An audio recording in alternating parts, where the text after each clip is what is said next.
పౌర్ణమి అనేది ఎంతో మహాపర్వదినం, శక్తివంతమైనటువంటి రోజు. అయితే ఈ రోజున కేవలం ఈ చెట్టును తాకితే చాలు, కటిక పేదవాడు కూడా కోటీశ్వరుడుగా అవుతారు. కనక వర్షం కురుస్తుంది. ఈరోజు ఈ చెట్టుని తాకటం వలన తిరుగులేని రాజయోగం పడుతుంది.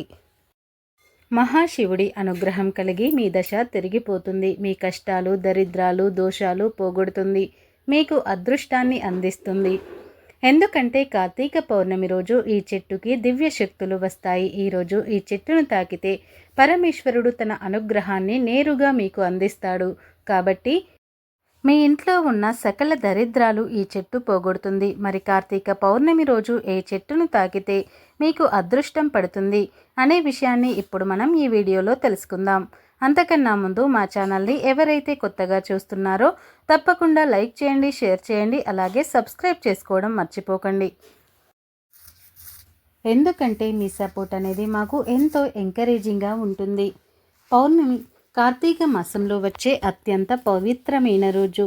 పౌర్ణమి అనేది ప్రతి నెలలో వస్తుంది, కానీ ఈ పౌర్ణమికి మరింత ప్రత్యేకత ఉంటుంది. ఖగోళ పరంగా చూస్తే ఏడాది మొత్తం మీద జాబిలి ఆ రోజు ఉన్నంత ప్రకాశంగా మరే రోజు కూడా ఉండదు. అంతలా వెలిగిపోయే వెన్నెలకే కన్ను కొట్టేలా గుడి ప్రాంగణాలు, జలాశయాలు కార్తీక దీపాలతో వెలుగుతూ శోభాయమానంగా వెలిగిపోతూ ఉంటాయి. కార్తీక మాసంలో వచ్చే కార్తీక పౌర్ణమి హిందువులకు పరమ పవిత్రమైన రోజు. ఇది మహాశివరాత్రితో సమానమైనటువంటి పుణ్యదినం. ఈ పర్వదినాన్ని త్రిపుర పౌర్ణమి, దేవ దీపావళి అని కూడా పిలుస్తుంటారు. దేవతలు కార్తీక పౌర్ణమి నాడు జరుపుకునే దీపావళి పండుగ కనుక దీనిని దేవ దీపావళి అని కూడా పిలుస్తారు. మహాభారత కథనాన్ని అనుసరించి కార్తికేయుడు తారకాసురుని సంహరించిన రోజే కార్తీక పౌర్ణమి. ప్రజలను నానా రకాలుగా హింసిస్తున్న తారకాసురుడు లేడన్న ఆనందంతో దీపాలను వెలిగించి సంబరం చేసుకుంటున్నారు. రాక్షసుల యొక్క పాలన అంతరించి శుభ సందర్భంగా మహాశివుడు తాండవం కూడా చేశారని పురాణాలైతే చెబుతున్నాయి. ఈ కార్తీక పౌర్ణమి నాడు శివుడికి, విష్ణుమూర్తికి ప్రియమైన రోజు కాబట్టి ఈరోజు ఈ దీపం వెలిగిస్తే మనకు తెలిసి తెలియక చేసిన పాపాలన్నీ కూడా హరించుకుపోతాయి. కార్తీక పౌర్ణమి రోజున రుద్రాభిషేకం చేస్తారు. కార్తీక పౌర్ణమి రోజున హిందువులు అతిపెద్ద పండుగ రోజున శివుడికి ప్రత్యేకమైన అభిషేకాలు చేస్తారు. దేశవ్యాప్తంగా ఉన్న శివాలయాలు శివనామస్మరణతో మారుమ్రోగుతూ ఉంటాయి.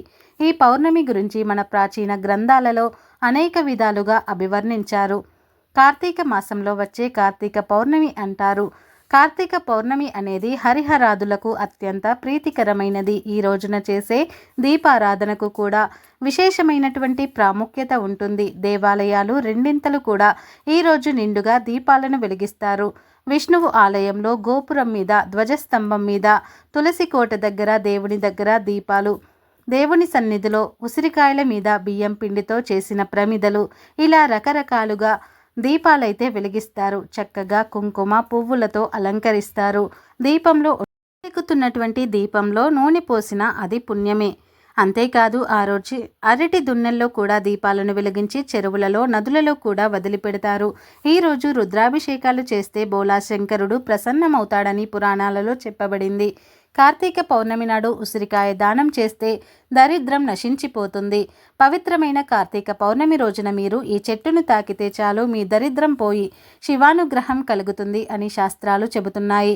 మరి ఏ చెట్టు ఏమిటి అంటే పారిజాతం చెట్టు. అవునండి, ఈరోజు పారిజాతం చెట్టుకు విపరీతమైన శక్తులు వస్తాయి. ఆ చెట్టులోని ధాతువులు యాక్టివేట్ అవుతాయి.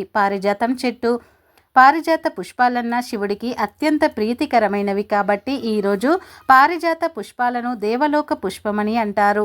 దేవతలందరికీ పారిజాత పుష్పాలంటే చాలా ఇష్టం కాబట్టి ఇవి చాలా వాసన కలిగి ఉంటాయి.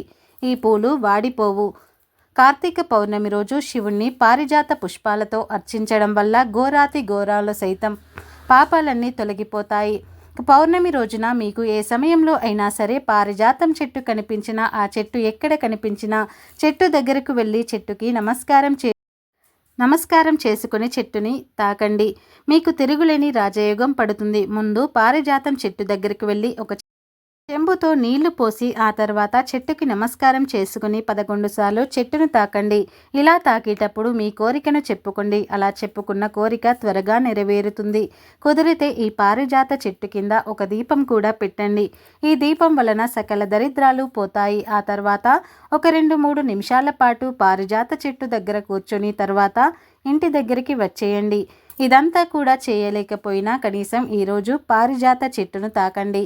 ఇలా తాకటం ద్వారా అందులోని అద్భుతమైన శక్తులు మీలోనికి ప్రవేశించి మీ దశ మారిపోతుంది. సకల దేవతల అనుగ్రహం లభిస్తుంది. మీలోని నెగటివ్ శక్తులను ఆ చెట్టు లాగేసుకుంటుంది. మంచి పాజిటివ్ ఎనర్జీని ఇస్తుంది. ఇలా ఈరోజు పారిజాత చెట్టును తాకితే కనుక మీకు కష్టాలు బాధలు పోయి తరతరాలకు తరగని ఐశ్వర్యం వస్తుంది. కనుక నరక బాధలు తప్పుతాయి.